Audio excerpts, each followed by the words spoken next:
Okay, it looks like it is time for us to begin our program today. So again, I'm Lori from Yad Vashem, and welcome back to our 10 lecture series that we're hosting for you here at Yad Vashem. This is the 7th lecture in the series, and once again, we're very pleased to welcome you here. And today we actually have a guest speaker, so to speak. Maybe what I could call a homegrown celebrity for most of you from Melbourne, from the museum you have there. We have Jane Josim, who is the museum director and CEO at the Jewish Holocaust Center that you have in Melbourne. And she's held that position for a few years. She's been at the museum for, what I understand, for nearly 20 years. So we're really pleased to welcome her to a very special lecture on ordinary objects, extraordinary tales. And of course, at Yad Vashem, we share your passion for artifacts and the stories behind them. So I am very much looking forward to hearing what you have to say today, as I'm sure everybody else is. So I turn the stage to you, so to speak, and thank you for sharing what you have with us today. Welcome, everyone. Thank you for having me, and it's great to be speaking to you here today, and especially as we're in the midst of our own redevelopment project. As you can see behind me, that is the future behind us that we're building right now. So today it's a great privilege to share these stories with you. I gave this a catchy title, but the emphasis is more on documents than objects, because having the war and having objects was quite rare. So even having documents was rare. So that's the first point I really wish to make. Educator Paul Sammons has said something along the lines of artifacts are remnants of the past with traces of the people from the past that remain with us in the present. When studying each item, he invites us to slow down and look closely, consider who made it, how was it made, why was it made, when was it made. History is about inquiry, asking questions of the evidence in front of us, but there is another thing, an encounter with an artifact, really sitting and looking at an artifact, at one item and learning its story can change us. The artifact remains the same, but we are changed. So let's do a bit of that today, and hopefully you'll leave this session a little changed too. A little moved, a little enlightened, a little distressed perhaps at times, but uplifted at the end too. So if you've got any thoughts or questions, please pop them in the chat as we go. So the first item is Sonia Lindenbaum's autograph book. So let me tell you the story of this artifact. And all of these artifacts are from our collection, so there may be people even listening today who are connected to them. Sonia Lindenbaum grew up in Chelm, Poland, and she dreamed of a bright future. She was aged 15 to 17 when her school friends wrote their typically hopeful messages for the future in this booklet, as well as some beautiful illustrations. I don't know if any of you had one of these booklets from your youth. Now kids use social media to share messages, or perhaps they create photo books, but these are the keepsakes from the past. There's one poem in it that is in English. My heart is like a cabbage. I cut it into two. The leaves I give to others, the heart I give to you. I sort of thought it was fairly polished to have a love poem about a cabbage. Sonia studied accounting after school at a time when it was quite rare for a young woman to receive formal education beyond school. Shortly before the war, Sonia's parents reluctantly agreed to let her go with her boyfriend, Leon Label Rebizin, and his extended family to Gorky in Russia. It's now Nizhny Novgorod. But they were moving there to avoid the approaching danger of Nazism. Sonia's parents had not been encouraging her relationship with Leon because his family were poor and uneducated. But with the growing unease in Poland, they agreed that she could go. Sonia and Leon married soon after, around 1939 in Gorky. And Sonia and Leon were in a group of about 100 people to go to Chelm with many family members. They all lived together. The men went off to fight in the Russian army, and when they returned, they worked in a cigarette factory. There were about 10 children born during this period in Gorky, including Ruth in 1941, Ruth being the donor of this item. They survived the war in Gorky. In 1945, they returned to Poland during a brief period where Polish nationals were allowed to return. Sonia returned to Chelm to discover the fate of her family, and established that none of them had survived. In fact, all of Jewish life in Chelm, including buildings, were devastated during the war. She returned from Chelm despondent about their future in Poland and convinced Leon and all his siblings and their families to find a new home elsewhere. Sonia and Leon and their two young daughters, Ruth and Frida, obtained papers to Australia from Leon's first cousin, Charles Eisen, who had come to Australia with his family in the 1920s. Charles later became well known for his artworks made with tin, which came out of the family's profession, for they made tin roofing. They'd been in the tin business in Chelm as well, and the word Eisen in fact means tin. And some of Charles's sculptures are in the Jewish Holocaust Centre, the Jewish Museum of Australia, and other museums, such as this one. So why this artefact? To me, this captures the innocence of childhood and dreams for the future, completely in the absence of the reality of the world at the time. The way school kids are living in their bubble. I wonder how many of her friends, the friends who wrote in this autograph book, survived as Sonia did. So as we move to the next item, I invite you to type 1 or 2 words in the chat about what this item invokes in you. So the second item relates to discrimination. It's Karl Huppert's legal letter. So just some historical background. In Germany, discrimination against the Jews was multifaceted, starting with the boycott of Jewish businesses in April 1933 and the legal removal of Jewish participation in various professions and the gradual introduction of anti-Semitic laws, eroding Jewish participation in public and civil society over a number of years. All of this was reinforced through ongoing propaganda spread through the media. In Austria, whilst anti-Semitism was not a new phenomenon, there was an overnight transition in March 1938 with the Anschluss, or annexation of Austria into the Third Reich, and this brought with it all of the anti-Semitic laws. So let me tell you the story of this artefact, which is a legal letter. So a Jewish man, Karl Huppert, was sacked from his job at Fallenbigel and Company in 1938 as the Nazis came into power. So as one does in a civil society, an unjust dismissal can be pursued legally. So he consulted a law firm to complain about this dismissal. And it's in this response that this letter from the lawyers, there's a line that's really chilling to read. It says, "You're 100% Jewish, and since the firm Fallenbigel and Company has a policy of Aryanization, you're therefore not fit to work there. And as you cannot fulfill the stipulated work for reasons which lie in your person, you have no right whatsoever to the least compensation. And as you are Jewish by law, you should be treated as if you had died." And it goes on to say the treatment you received from the firm is much better than you could have expected, and the amount that they offered you is more than you're entitled to or worthy of. So why this artefact? The letter is unequivocal in terms of revealing to the reader the legal rights of Jewish people under Nazism. It spells out so clearly the fact that Jews have no place anymore in this society and that it is no longer a civil society. I find this letter so powerful, and we use it in our education program. It's on display in the museum.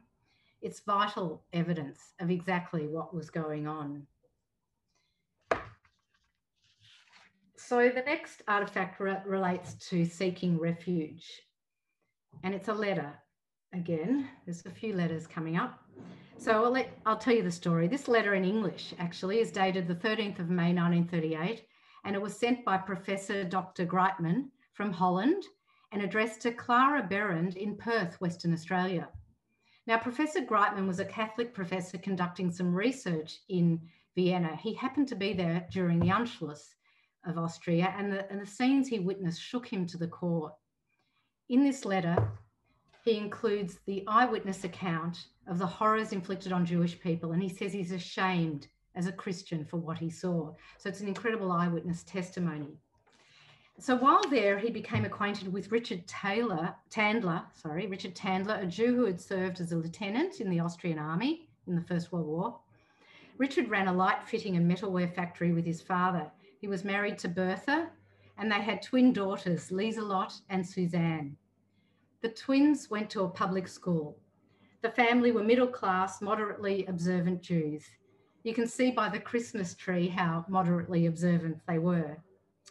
And the twins were 9 years old when Germany annexed Austria. From then, they were no longer, from then on, they were no longer able to attend their school and transferred to a Jewish school, far away from their home. As the family experienced considerable anti-Semitism following the Anschluss, they began desperately searching for an escape. So when Richard met Professor Greitman, he implored the Dutch academic to write to his family in Australia and request their assistance with immigration. However, he insisted that he does not write until he returns to Holland for fear of retribution. Professor Greitman could have turned a blind eye or forgotten it, but instead he wrote an impassioned plea to the Berend family in Perth, and all this set the wheels in motion for the Tandler family to receive a visa to Australia. He also wrote to another family, Berend family member that lived in St Kilda, actually.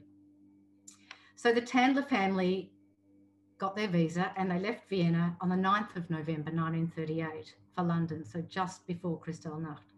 They packed their suitcase with tins of food as they were afraid they would not have enough food on the journey. They were allowed to take all their possessions for a hefty price. They travelled via Canada, Hawaii, Fiji, and New Zealand.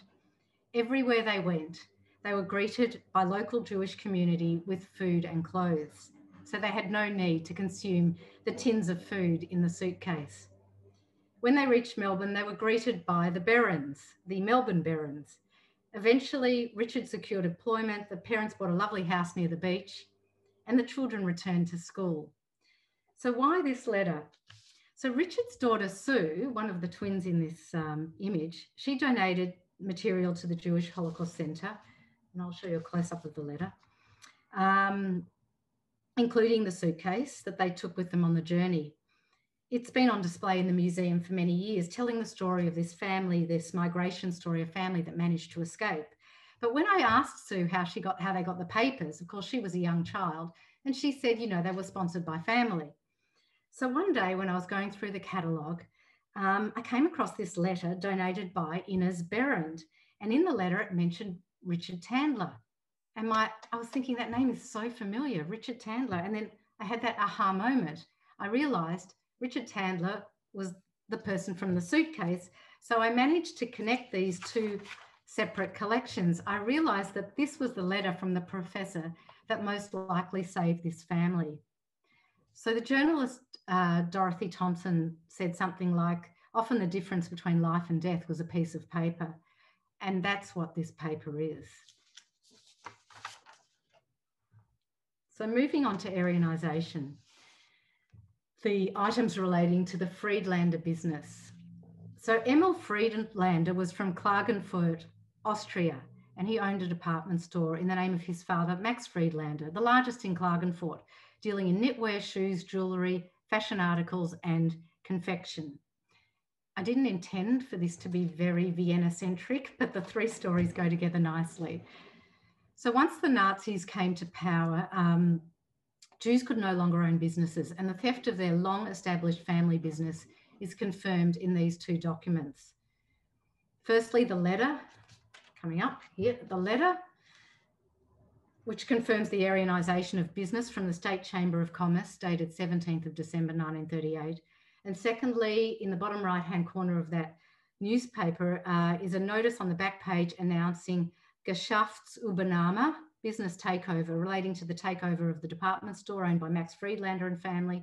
And the announcement states, we announce to the esteemed people of Klagenfurt that in the course of the Aryanisation, we've taken over the department store formerly known as Max Friedlander, Klagenfurt, and the address is Adolf Hitler Platz. And if you look back, the address was Pernhardtgasse, but the Nazis changed, when they came in, would change the name of various streets. So in this notice, they say it will be our aim in the future to conduct business in large and small purchases in the most realistic way. With our experienced employees, it will be our mission to expand our large customer base with even more attentive service. Signed, Max and Robert Schautzer. As further humiliation, Emil was arrested along with most of the Jewish males of Klagenfurt during Kristallnacht in November 1938 and sent to Dachau concentration camp in Germany. And while there, he wrote a postcard to his mother, Josephine. And there's on the front, one side of the postcard, there are the rules of Dachau. And the rules include rules such as petitions for release from protective custody to the camp administration are pointless. And permission to speak and visits to prisoners in the concentration camp are absolutely not permitted. Emil was to be released once he could provide evidence that he would emigrate. So Emil, his wife, Lizzie, and their mother, Josepha, emigrated to Palestine with their children in 1939, taking almost nothing of their former wealth with them as the Nazis had taken everything. Lizzie's parents and other family were trapped in Moravia and presumably did not survive. So why this artifact? Here is an official letter that spells out the grand theft of Jewish businesses. It went on throughout the Third Reich, and as the Nazis expanded their reach throughout Europe, this practice continued in different forms, but it was a constant. And this is another powerful piece of evidence. And yet, the loss of that business pales into insignificance when we think of the loss of family. So moving along, we now get to the destruction of Jewish life, the photo of Herman and Gittler Kolsky, parents of Holocaust survivor and former museum guide, the late Avraham Kolsky. So they lived in Lodz, Poland, where they had 4 children, 3 boys and a daughter. Herman, or Hirsch, was a barber, and by the time the war started, Abraham had followed in his father's footsteps to work in the barber shop too, while Gittler managed the household. So we've got this nice family snapshot taken in 1938. Abraham is in the middle. His sister Nadia had already left for Palestine.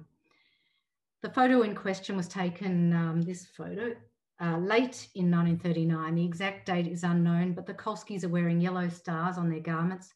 So this helps us identify the date because the Nazis marched into Lodz in September 1939.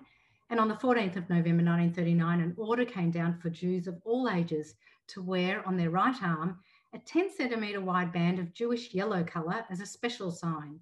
Those who violated this order were liable to face the death penalty. Less than a month later, that directive was amended and Jews were ordered to wear a yellow Star of David on the chest and back instead of armbands. So this photo is presumably taken after mid-December 1939. They're standing in front of the rubble of the destroyed Walborska Street Synagogue, which was destroyed in mid-November by the Nazis. In testimony recorded here in 1995, Avraham Kolsky states, in 1939, before they closed the ghetto, the Germans came in and they dynamited the synagogue. They put dynamite around it and within 5 minutes, the synagogue came down. It was one of several synagogues that were destroyed over the course of a few days. The Kolsky family apparently witnessed its destruction from the roof of their apartment. The Walborska Street Altschul, or Stara Synagogue, was the oldest synagogue in Lodz, having replaced a wooden synagogue built on Walborska Street in 1809. According to historian Rabbi Shimon Huberband, the synagogue was very tall and beautiful, as we can see from this postcard. It contained 2 women's galleries. In all, it held 1,500 seats. There were 36 Torah scrolls in the synagogue and a large amount of silver Torah ornaments, including many antique works of art. All official public ceremonies took place in this synagogue. By April 1940, the Jews of Lodz, including the Kolskys, had all been relocated into a ghetto and they were concentrated into a 1-room apartment. The Kolskys ran a barber shop in the ghetto and the sons worked in factories. Hirsch was arrested by the criminal police in 1942 and died from injuries sustained during his arrest. The rest of the family were deported to Auschwitz in 1944. The boys were separated from their mother upon arrival, and it was the last they saw of her. Avram Kolsky and one brother Shmuel survived the Holocaust. One thing that helped them survive was that the Nazis needed barbers to shave them. The 2 brothers returned to their hometown Lodz, and in what remained of their old apartment home on Walborska Street, Avraham chanced upon this photo of his parents at the destroyed synagogue. It served as a most precious reminder of his family. So why this photo? There's so much this photo tells us. When I look at the faces of the couple and I see suffering and defiance, It shows us two real people staring defiantly at this significant moment in history, the beginning of the destruction of Jewish life in Poland. And then the sheer luck of even having this photo, given the way it was found. But for me, it raises some questions that I always think about. Who took the photo? Who's behind the camera? Why take this photo? What do you think when you look at this photo?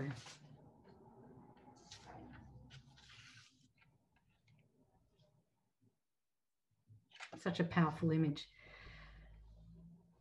Speaking of powerful, we move into deportation, and let me tell you the story of this, the most difficult letter in our collection. This letter was sent from Albert and Greta Liebmann, who were pictured here, in Wiesbaden, Germany, to Albert's sister and brother-in-law in Zurich, Switzerland, in August 1942. Their son Friedrich, later Fred, left Germany just before the war, arriving in Melbourne in October 1939. In August 1942, when Albert was 65 and Greta was 59, the couple were ordered to assemble with fellow Jews for a transport to Theresienstadt camp. They were only allowed to take a small bag and 10 Reichsmarks for the journey. Completely devastated, they could not accept that as decent Germans, they would be sent to, in their words, an unknown and uncultured region in Bohemia. They decided to take fate into their own hands, and commit suicide, rather than allowing the Nazis to take away their dignity and ultimately their lives as well. So on the 23rd of August, they wrote in the most beautiful handwriting this farewell letter to Albert's sister and brother-in-law. They wrote that they would be leaving this world and appointed Albert's sister Lena to be the sole heiress to their positions. So I'll read you a little extract, a translation. We simply could not endure this existence any longer. In the coming week, we're supposed to leave behind everything to which we have been attached, and we as German people should be carried off to a totally uncultured region, to Theresienstadt in Bohemia. There we shall face sickness and death because we've become old and ill and are to be expelled into this unknown foreign area with a pack on the back, a haversack, and 10 mark in cash. With that, all our hopes for life and old age are shattered. As decent Germans, we cannot get over it. The only way out for sensitive people remains suicide or to vegetate in deep misery and shame. 3 days later, their bodies were discovered in their apartment. Their son Fred found out about their deaths towards the end of the war. After the war, he located their ashes and moved them to the grave of his grandparents with a new plaque. He also organised memorial plaques at the Jewish Holocaust Centre and Temple Beth Israel in Melbourne. So why this artefact? When I came across a series of photos taken by a policeman in Wiesbaden, Germany, photos that give images to the hell that the Liebmanns chose to avoid, I really understood their decision more. So I'm going to share them with you. And I'll read this extract from the Yad Vashem website about the deportation of the Jews from Wiesbaden. So on the 27th of August 1942, the last public prayer service was held in Wiesbaden. From the 27th to the 29th of August, 600 Jews, many of them elderly and weak, were collected in the courtyard of the Orthodox synagogue. The Jews were photographed at the collection point in front of the Orthodox synagogue during their registration. And when they boarded the deportation train at the city's slaughterhouse cattle ramp. On 29 August, the Jews of Wiesbaden were deported to Frankfurt, where another 600 local Jews boarded the train. On 1 September, the train left Frankfurt and it arrived in Theresienstadt the following day. The Jews on this transport were primarily elderly or sick people, as well as Jews who'd been decorated or injured in World War I and their families. Later, these Jews were deported from Theresienstadt to Auschwitz. 32 Jews from this deportation survived the war.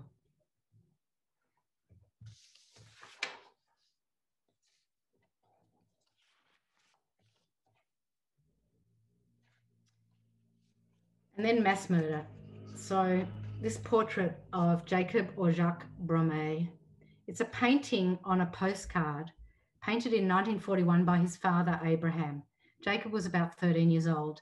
The family lived in Amsterdam under restrictions as they were Jewish. Abraham Brommet was a playwright. We have about 17 of his plays in our collection.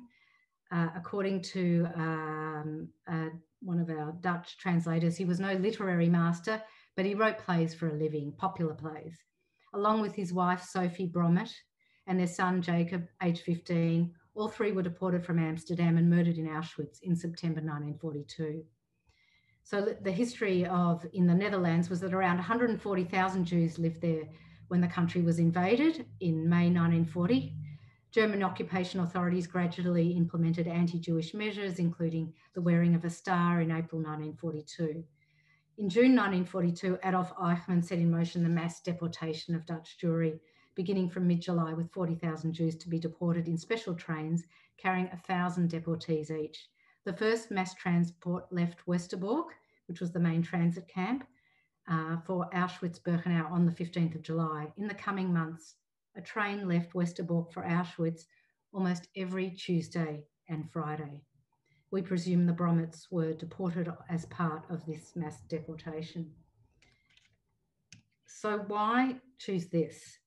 We actually know very little about the Brommets. The material came to us via a friend of theirs.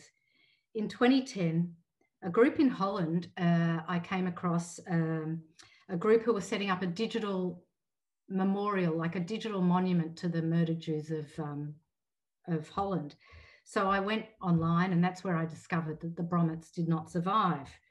But then I also found, when I found the page for Jacob, I found this image of his father, and I couldn't believe the likeness. But then I realized they had no image for Abraham. They had no image of Jacob. So I sent them a scan of this image, the only remaining image, and probably the only remaining evidence of his short life.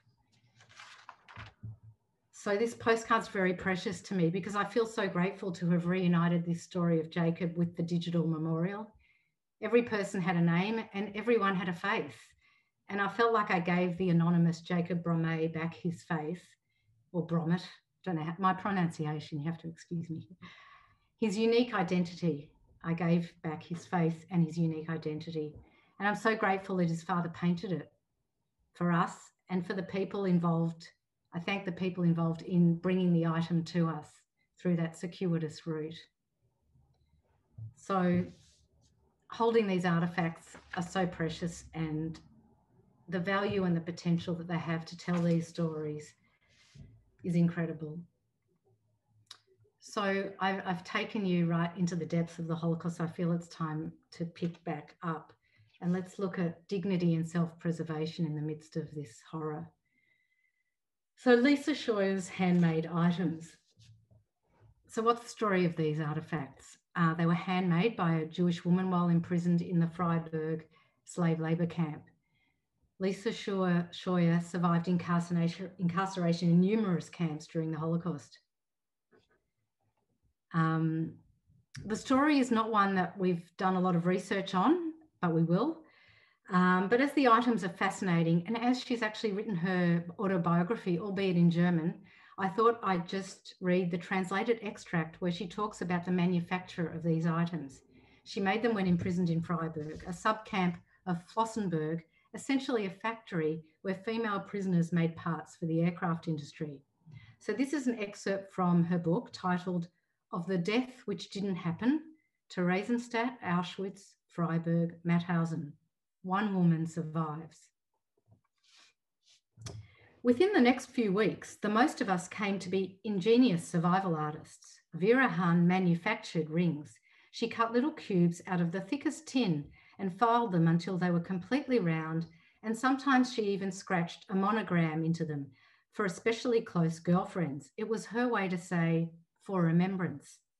We would certainly have plenty of remembrance if only we would return home alive. My hand was still ulcerated. There was a deep scar. Also a lovely remembrance, aside from the emotional scars, which, if anything, were deeper. I finally made myself a toothbrush.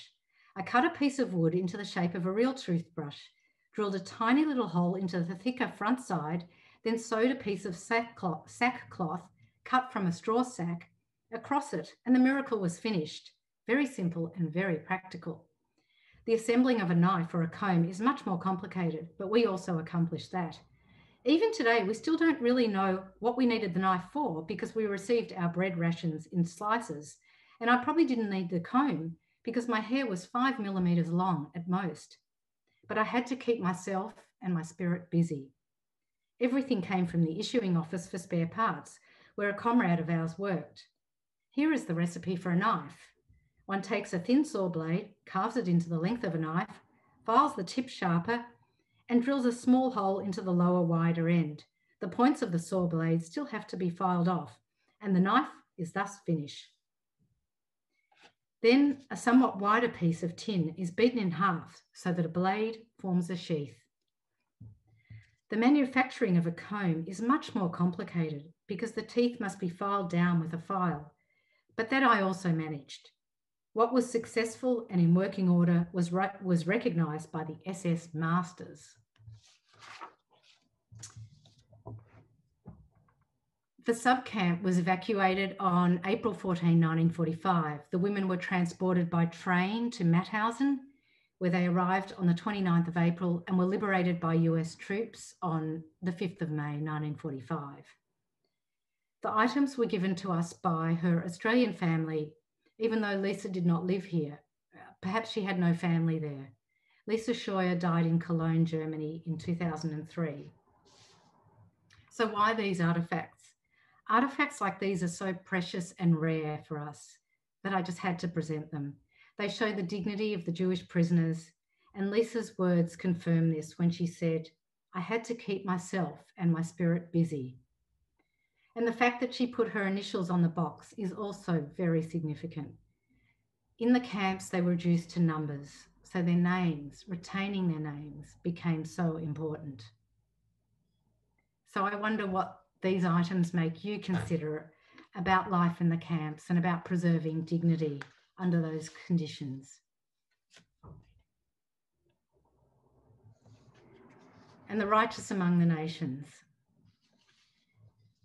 So what's the story of this document?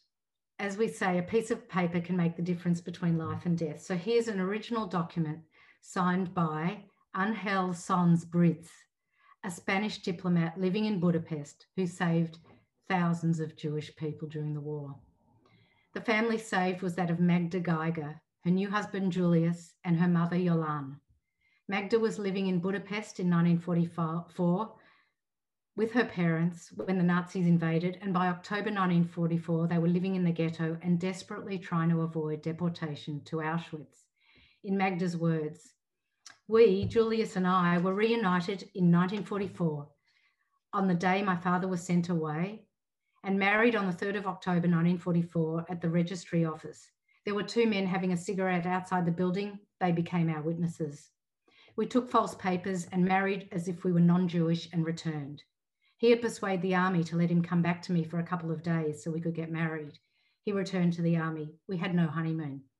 Julius had to go back to the front and he promised to make it up to me.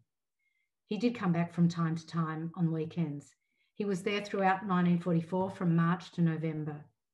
My mother and I were living in the Star House next to the Spanish consulate, meaning a house that the Spanish consul had taken over in order to protect its Jewish inhabitants. One day, while Julius was in the army and my father had gone, my mother saw a queue in the street. Why are all those people there, she thought. When she realised they were queuing up for papers, Mother thought she might as well get them for herself and Magda and her husband. Mother didn't come back for a while.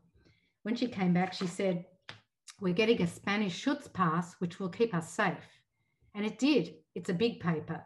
This is only half of the page, by the way. It is a bigger paper. Auntie said, "You have enough papers. You have Swiss papers." Auntie and her family only had Swiss papers, and they all died. Mother had to speak Spanish to get the paper. She said, "Sí, señora, uno, dos, tres," and that was enough. Any relations in Spain, she was asked, and she replied she had an auntie in Spain. My mother noticed another lady had a Spanish letter, and my mother paid the lady for one of her letters. That was enough to get the pass. The papers which had the photographs, mine, my mother's, and my father's, on them, saved my life, my mother's life, and Julius's life. Julius got to use it also. We changed the photo. It was not enough to save my father's life. I waited and waited for him to come. He was 47. I waited and waited for him, but he never came home. The document was dated 3rd of November 1944, a month after we were married and a month to the day after my father had been taken away. So between June and December 1944, Angel Sons Briz and his assistants issued fake Spanish papers to 5,200 Jews, saving them for deportation to concentration camps. He initially received authorization to provide papers to 200 Jews and continued to enlarge this amount until he reached 5,200. He was recognized by Yad Vashem and the state on behalf of the State of Israel, who gave the family the title of Righteous Among the Nations. He was also given by the government of Hungary the Cross of the Order of Merit of the Republic of Hungary, and a Budapest street was named in his honor. I don't need to really tell you why this artifact. It's another piece of paper that saves a life, or saves a few lives actually, and it represents all the diplomats who acted heroically during the war. So before I get to my 10th artifact, and I know I've snuck in a few more than 10, who's counting? I just wanted to say that this is not a comprehensive, you could pick any 10 artifacts and you're never going to be able to tell everything. So let's move to survival. Forgot the images, of course. Magda and her husband, Julius. Magda with her parents, Yeno, who did not survive, and Yolan, and the Spanish diplomat, looking very dapper and diplomatic, and Clark Gable-like in that image. So on to Sarah Saroni, one of the Holocaust survivors who works with us as a presenter, a museum guide. This is a telegram that she wrote to her brother Gidal Fishman in Tel Aviv, Palestine, at the end of the war. It says, "Am alive." You notice in Palestine in 1945, she addresses it to her brother Gidal Fishman, Allenby Street. Didn't even have to put the number, but I think it was 71 Allenby Street. So this must have been the best news for Gidal, who'd been corresponding with their other surviving family member, Yulek, desperate for news of their beloved Sabcha. The Fishman family grew up in Lublin, Poland, 4 siblings, and Gidal moved to Palestine in the late 1930s to escape anti-Semitism. When the war began, Sarah was 13. Yulek fled east early in the war. Sarah and her parents were forced into the ghetto, and as conditions worsened, tried to hide. Sarah's parents then decided that she could pretend to be a Christian Pole and answer the German call for female slave laborers to work in Germany. For some reason, they decided this could save her. Sarah was not happy with the decision, but did what her parents told her to do. She became Lydia Warnick and spent the next few years pretending to be Christian in Germany, and survived several arrests by the Gestapo when someone denounced her. Throughout the war, Yulek wrote to Gidal, but neither knew of Sarah's fate, nor that of the family. As it turned out, almost their entire family was murdered. At war's end, Sarah went to Warsaw, but then went to Italy to try to get to Palestine to be with her brother again. Of course, getting to Palestine was not easy because of the restrictions.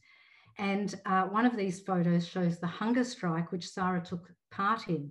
And eventually she left on the Dov Hoz boat and arrived in Palestine.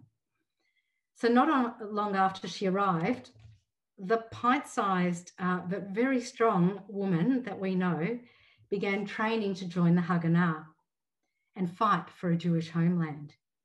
She married Louis Saroni, who had survived in Soviet territories, and had 2 children before migrating to Australia. So why this artifact? When I look at this artifact, I think how incredible it is that anyone survived the Holocaust, let alone young Sarah Fishman, who spent the war pretending to be Christian in Nazi Germany, so young and so alone. She's written books and spoken to thousands of school students, sharing her experiences and coming to terms with the loss of the family. She's an inspirational woman, and I thought it best to end with her. She said, "Am alive," and she very much still is. I wanted to share with you, so I'm going to stop sharing this screen. a post we put up I want you to hear a survivor speak, not just me speak. I've shared a lot of their words through words they've written. So I want to just stop sharing this and then share this video for you. I lost all my family that I left behind in Poland. When I returned, there was no one left. I wasn't welcome there. And it wasn't home anymore. I didn't belong there. So we had to get out. I joined a group of people like me, without families. And illegally, we were crossing the borders until by the end, we managed to reach Palestine. Now in Palestine, I joined Haganah. I took part in the War of Independence. I got married there.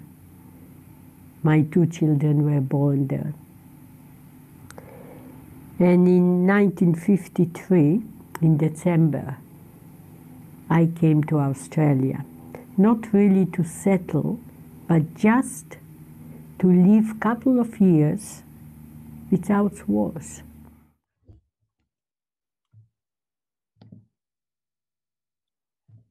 And just to finish off, back to Sarah over here. Just to show you that Sarah actually also, I'm not going to play this video, but created artwork. Her first mode of expression of her trauma and suffering was through art, and we have many of her artworks on display in the museum. And that was my first story that came out, because, as I said, for 42 years I couldn't talk about it. So there's Sarah talking about her art. But I just wanted to finish by saying that these artifacts have stories to tell, and they can't tell the stories if they remain in the care of families, in the private domains, and in boxes, in drawers, in suitcases, shut away from the world. So I implore our community of survivors and descendants to give this material, this vital evidence, to museums, whether it's us or Yad Vashem or another institute that they feel can share this story. So we're keen to hear from you. So if anyone has material, please contact us, and we will continue to share the stories as much as we can. Thank you. Okay, thank you, Jane, for that wonderful presentation. If anybody has any questions, I didn't see any questions pop up during the discussion, during the talk, but if anybody, I see a lot of thank yous and wonderful presentation. I will also say that, of course, the human story is the heart of what we do. But that being said, context is also important, so we understand the value and importance of the actions and the stories that we tell. And you did a wonderful job of bringing both of those together. So I thank you. And we had a lot, yes, a lot of comments. Excellent presentation. Thank you so much. So really, we also thank you. And I personally just loved your involvement in some of the stories, which is wonderful to hear. So I thank you for that. And it looks like there aren't many questions so far, just really a bunch of thank yous. Yeah. Very marvelous talk. Thanks, Jane. Excellent, best presentation in this series. Wonderful presentation, very moving, and so on and so forth. So, yes, I guess you answered all the questions that came. Anna Berger has her hand up. Anna, would you like to unmute yourself? Anna. Just in terms of artifacts, for some years after coming to Australia, there was a man called Solly Schomburger living in Sydney who used to go around to the homes of all the survivors he knew of, saying, give me your artifacts, give me everything, because what are your kids going to do with it? They're going to throw it away. And for years, he stored everything under his bed until the Jewish Museum opened. So, you know, another story. It is. And when we first, when the Holocaust Centre first opened in 1984, of course, I wasn't working there. It feels like I've been working there that long, but survivors came forward and gave their documents for that very first display. But one of the unfortunate things was a lot of the stories were not collected at the same time. So we've been doing a lot of detective work to try and find those stories, because as you can see, it's being able to tell the stories, and some of the artifacts I've presented today, I don't have the full stories, and but that's an ongoing bit of detective work that goes on to tell those stories. Okay, Jane, we do have a question here in the chat, so I'm going to ask that from Charlotte Berger-Freeman. Hi, Jane. Do you have any theories as to why Melbourne, Australia was the second highest per capita destination place for survivors from Auschwitz, especially Polish Jews, second only to Israel? I could say because it was the world's most livable city, but I don't know that it was then. And maybe it's because all our families came that it became the world's most livable city, because we injected a bit of vibrancy and life into it. Because I've heard some interesting stories from survivors recalling when they first arrived in Melbourne, coming from Europe, and being able to shoot a cannon up Collins Street on the weekend. Was certainly very foreign to them. Look, it was one of the, I actually don't know the answer, and I don't want to guess it, but Anna Berger may have an answer, but I was going to say that there was when one family arrived, they would then sponsor more family.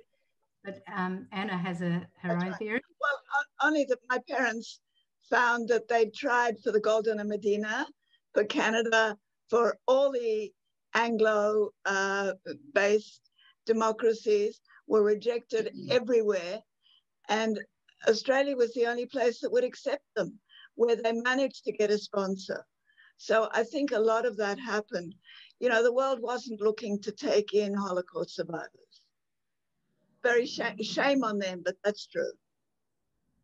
And I know that Leo and Minna Fink, at least Leo Fink and maybe Minna as well, went over to Europe after the war and were trying to help young Jewish people, especially. We know the Buchenwald Boys is one great story, to encourage, you know, to support people to come out here to Australia and to look after them when they first came. Can I ask a question? Sure, Henry. Yes, I just want to say that my story is quite complicated, because I was brought up in a Catholic situation, and because there was an embargo of Jews coming in between 1945 or 46 to about 49, no Jew was allowed to come through to Australia. And luckily for me, there was a Jewish cardinal, and he wrote my name down, and my mother and my grandmother and my auntie, and we all arrived on a cargo ship. And we arrived here Catholics. He stamped our name as being Catholic. So I thought you might be interested in that. Yeah, that is interesting. There were definite quotas on the number of Jewish people on any ship. It was meant to be 25%. Yes, well, it was revoked a bit later on. And that's where we are now. But I've still got Catholic papers. Amazing. You'll have to show them to me. We also have one more comment from Rebecca Goldsmith, going back to the conversation about why so many Jews went to Melbourne, and she suggests maybe because it was the furthest point away from the horror. I did actually hear that from a friend of mine who's a colleague at Yad Vashem, whose family went to Australia. She said they just wanted to get as far away good, so I would share that, but maybe that. New Zealand was also the same story. Yes, that was here. We have Philip Lerner said the same thing. Exactly. Yeah. So, yeah. And we came to Sydney. Right. Right, which is just as far. Here we have Ezra May. It seems it was Nazi policy to not only kill Jews, but also destroy the history of their existence. Absolutely safe for the purported Museum of History of an Extinct Race. Is that why most artifacts are of a personal nature and not a communal nature? Interesting question. I think it was probably when people were on the run, they were grabbing, if they kept a few photos or they could keep a letter, or it was easier to keep than something that was like some Judaica. We do have some Judaica in the collection, but yeah, that could be the reason. A lot of that Judaica was destroyed. That may be another.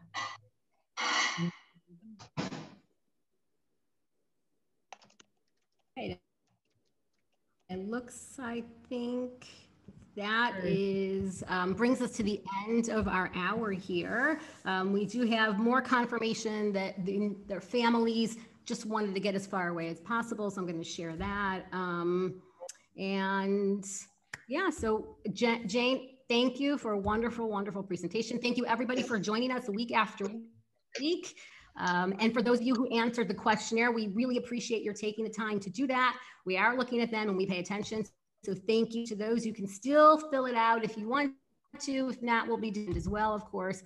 But thank you, everyone. I look forward to seeing you again next week.